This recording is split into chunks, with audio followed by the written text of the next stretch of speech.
Another thing that I thought about when it comes to being humble is this great book that I read called Friendish, and we'll link it below. And one of the things that stood out to me during that book, reading that book, was just recognizing honestly how selfish and self-centered that I am.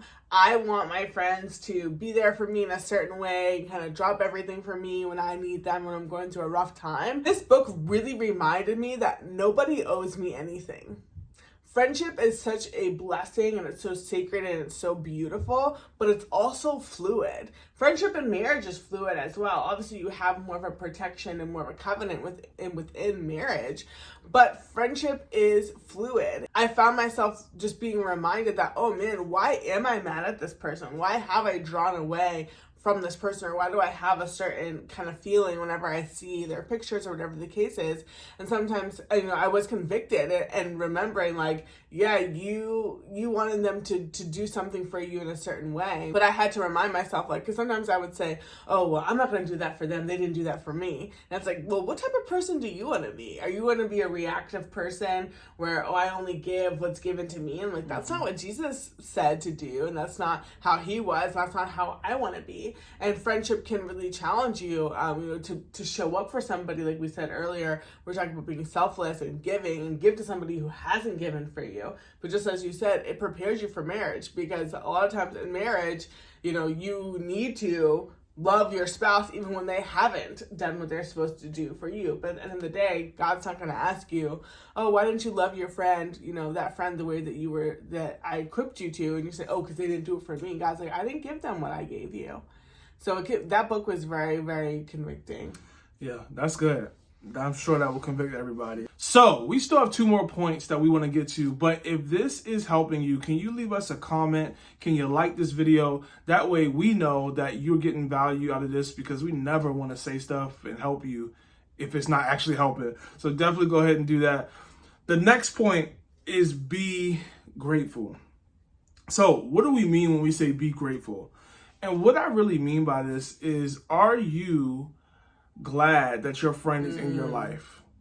Do you ever think about it like that? Like, do you ever sit and just thank God, like, Lord, thank you so much that you blessed me with the friends that I have? Yeah. Because if you're not grateful, then you just assume that you should have friends. You just assume that they should be in your life. You just maybe assume that you're so great that why wouldn't they want to be with you?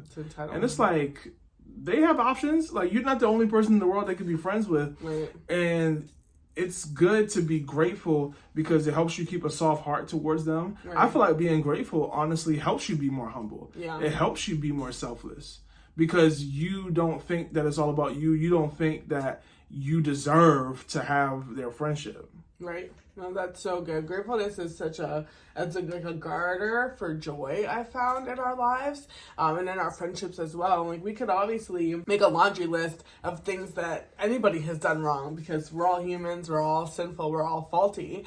But how sweet is it when you run into a friend that you haven't seen in a while and like, man, I'm just so glad to see you, versus, we've all had those friends where you see them and they're like, you can tell they're mad at you. You're kind of giving them a certain like look, or they're kind of like withdrawing and they're just kind of giving you a stink eye. Like, you all have had that time, that experience as well. And you've probably given that to somebody. I know I have. And it's not good, it's not godly, but it's just so, when you are grateful, even being grateful for the times you did have with somebody, and just saying like, man, like, you were my best friend in college. Like, I wouldn't have gotten through college without you. I wouldn't have gotten through high school. I wouldn't have gotten through that hard time or that sickness without you. And I'm just so, so grateful for those 2 years or those 2 months. Or even, you meet somebody at summer camp and you're growing up. I know I had some friends at summer camp, but that was my best friend for that week.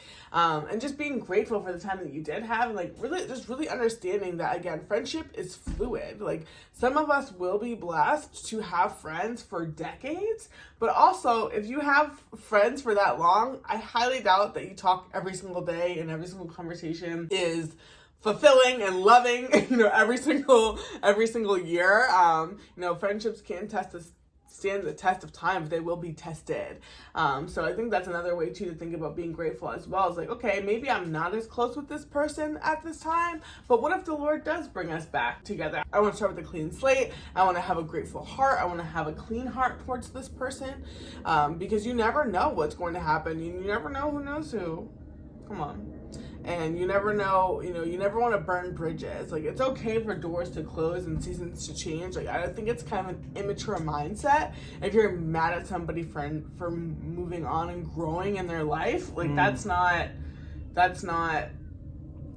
good. And I think some of our communities, and sometimes they really do value that, or like kind of put that on a pedestal, like loyalty, and like, oh, well, don't move far away because you're gonna leave us. And it's like, well, you should want people to grow and be all that God has called them to be, even if that means that you don't get to talk to them and see them as much as you would want to.